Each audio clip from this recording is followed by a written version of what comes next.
নেপাল এখন রাজনৈতিক ভূমিকম্পের কেন্দ্রে। টানা দ্বিতীয় দিনের মতো জেনজি বা তরুণ প্রজন্মের বিক্ষোভে কেঁপে উঠেছে কাঠমান্ডু। তরুণদের নেতৃত্বে রাজপথে যে ঝড় উঠেছে তাতে পদত্যাগে বাধ্য হয়েছেন প্রধানমন্ত্রী কেপি শর্মা ওলি। দেশটির সচিবালয় থেকে দেয়া এক বিবৃতিতে বিষয়টি নিশ্চিত করার পর বেশ কিছু ভিডিও ছড়িয়ে পড়ছে। এতে দেখা যায় বেশ কয়েকটি হেলিকপ্টার উড়ে যাচ্ছে। এর আগে সেফ এক্সিট নিশ্চিত করতে সেনাপ্রধান জেনারেল অশোক রাজ সিকদেলের দ্বারস্থ হন প্রধানমন্ত্রী।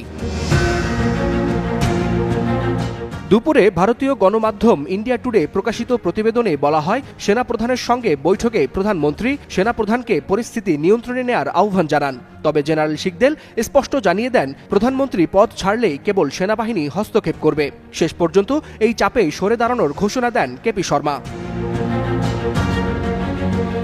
পদত্যাগের পর আরেক নাটকীয় অধ্যায়। সেনাবাহিনীর সহযোগিতায় বাসভবন বালুয়ার্তা থেকে নিরাপদে বের হওয়ার পরিকল্পনা করেন প্রধানমন্ত্রী। চিকিৎসার অজুহাতে দুবাই যাওয়ার প্রস্তুতি চলছে বলে জানায় ইন্ডিয়া টুডে। আর সেই উদ্দেশ্যেই প্রস্তুত রাখা হয়েছে হিমালয়া এয়ারলাইন্সের একটি ফ্লাইট। একই সঙ্গে মন্ত্রিসভার শীর্ষ নেতাদেরও সেনা হেলিকপ্টার করে বিমানবন্দরে সরিয়ে নেওয়া হচ্ছে। এজন্য অন্তত 5টি হেলিকপ্টার ব্যস্ত মন্ত্রীদের নিরাপদ প্রস্থান নিশ্চিত করতে।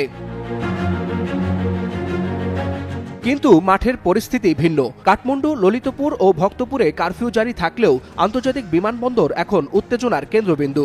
বিক্ষোভকারীরা সামাজিক যোগাযোগ মাধ্যমে আহ্বান জানাচ্ছেন আতশবাজি, ড্রোন আর লেজার দিয়ে বিমান চলাচল ব্যাহত করার।